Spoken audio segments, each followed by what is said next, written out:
This is precisely the feckless, spineless, uncritical propaganda that we are fighting against to arrive at a more objective understanding of the world and our place in it. Notice that directly quoting high-level state actors within the U.S. government and their views on the Ukraine war and the events that led to it is justifying simultaneously the murder of innocent men, women, and children. Can somebody walk me through this? So when I quote the current head of the CIA, William Burns, and former ambassador to Russia, when a cable that he authored in 2008 detailing that NATO expansion would likely lead to an inevitable war with Russia. This document was released via WikiLeaks. Thank you, Julian Assange. Somehow that's being a Russian propagandist. So just walk me through this for a second. Quoting the viewpoint of the CIA head, William Burns, in a leaked cable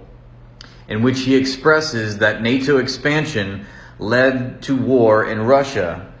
That is Russian propaganda. So by that rationale, the head of the CIA is a Russian apologist, a Putin simp, a Russian propagandist. I would invite everyone that is watching this video to think critically through this geopolitical event that is the Ukraine war and understand that acknowledging the power differential in world affairs does not condone a war crime. Understanding the context that led to war and the failure of diplomacy is not a tacit approval of an illegal invasion. To understand is not to condone. We can hold two things to be true. That is part of critical thinking. You can understand that the Russian invasion, while it was illegal, was also provoked by NATO expansion. Those two things are not mutually exclusive. Don't take my word for it.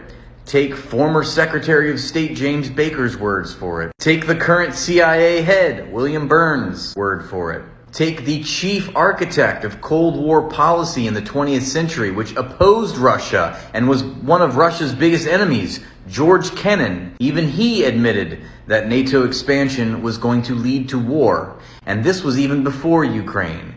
This was when the first round of NATO expansion was voted on by the Senate, and which he declared in a New York Times article that this was uncalled for. It was a huge mistake. He even predicted that as NATO expansion would likely incite a negative response from Russia, when Russia did finally respond, you would have people in the West who would come out of the woodwork and say things like this. Or say that, look at Russia, look how evil and tyrannical they are. See, we told you. This is one of the chief architects of Cold War policy, George Kennan. We cannot allow uncritical liberals who have bought the imperial propaganda to bully or shame us out of our position just because they're experiencing cognitive dissonance when presented with facts that are counter to the Western narratives. Acknowledging that NATO expansion incited destabilization in the region and likely led to war with Russia is part of the historical record, is not justification for a war, is not justification for murdering innocent men, women, and children. So let's leave third grade and let's join the adult world, especially when the U.S. government admits this in declassified documents. This is precisely the people that are in charge of foreign policy within that region, and they are admitting this. So I don't understand what you're talking about here. How is this an absurd point to make? The truth is, it's not. The United States has encircled Russia with military bases all the way up to its borders, has nukes in Poland aimed at Russia, capable of obliterating Moscow within minutes. This is a huge first strike tactical advantage. Official White House policy is to treat Ukraine as a NATO-enhanced opportunities partner, in which we supply Ukraine with money, weapons, aid, and not only that, we've trained 100,000 Ukrainian troops in the past decade. Furthermore, we've even engineered or helped engineer a coup in the Ukrainian government, which deposed the pro-Russian democratically elected leader in favor of one that was pro-Western and pro-NATO and pro-United States. Ask you very honestly, would the